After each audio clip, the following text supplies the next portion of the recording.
All right, today we're going to talk about just the basics of inequalities. In future classes, we're going to learn how to solve them.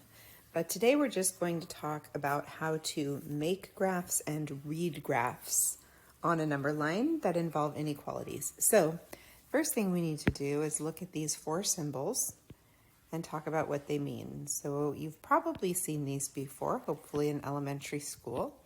The first one means less than. The next one with this line underneath means less than or equal to, which means the number can be less than or equal to a certain value. This next one, you probably guessed, is greater than.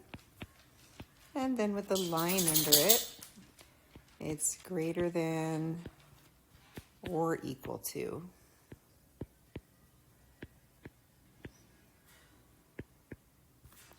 Another thing we need to know about those symbols is that when we are representing them on a number line, if we have a less than symbol, we're going to use an open circle on our graph, which is going to make a little more sense once I show you the graphs.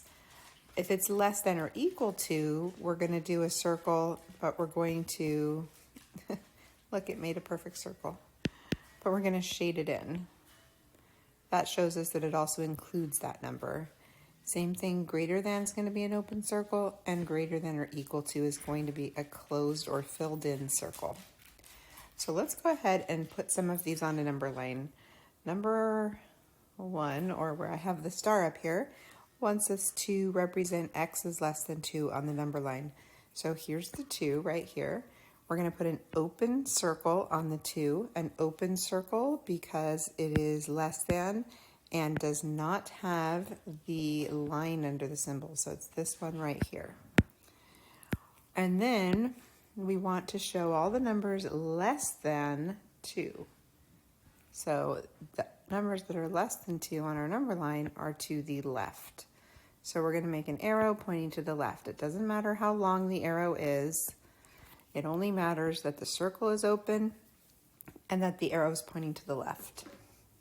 The next one's asking us to show all the numbers greater than 0. So because it's greater than and not greater than or equal to, we're going to have an open circle again on the 0, and it's asking for all the numbers greater than 0, so I'm going to make my arrow point to the right in the direction of all the numbers greater than 0.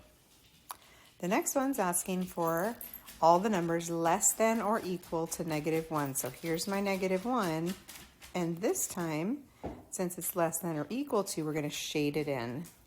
And then they're asking for the numbers less than or equal to -1, and everything less than -1 is to the left. The last one's asking for the numbers greater than or equal to -3. So I want to shade that in because it can also be equal to -3, and make an arrow pointing to the right where all the numbers greater than -3 are. So you probably already saw that we know when to shade the circle by looking for this line. So if this line is underneath the inequality, we're going to shade in that circle. All right, the next little part here, and as always, if there are interruptions to my video, I press on. I do not start over because I don't have time for that. So my son just got home and the dogs are very excited to see him, so it could get loud. All right, this is asking us to graph x is less than or equal to 3. So you'll notice the number line doesn't have any numbers on it, but we need to have a 3 on there somewhere. I usually just put whatever number I need in the middle and go from there. So if the 3 is there, we'll have a 4 and a 5 to the right, and a 2 and a 1 to the left. It doesn't really matter where you put the 3 as long as it's on there. Like I said, I just get in the habit of putting it in the middle, so I have space on both sides. I'm going to put a circle there. And since we have this underlined inequality, that means less than or equal to, so I'm going to shade it in to show that it can include the 3. And then to the left are all the numbers less than 3. For the next one, again, I'm going to put the number I need in the middle. Going to the left, they get more negative, right? And then to the right, it'll go up to 0. I'm going to do a circle on the -2, and it'll be an open circle because there's no line under the inequality. So x is greater than -2 means I'm going to put an arrow to the right, pointing in the direction of all the numbers greater than -2. And the very last thing for today's notes is they're going to give us a graph, and we have to write the inequality, like backwards of what we just did. So I know there's going to be a 1 in my inequality because the 1 is where the circle is. And this direction to the left is less than, so x is less than, and then because the circle is shaded in, I need a line under here. That graph shows all the numbers less than or equal to 1.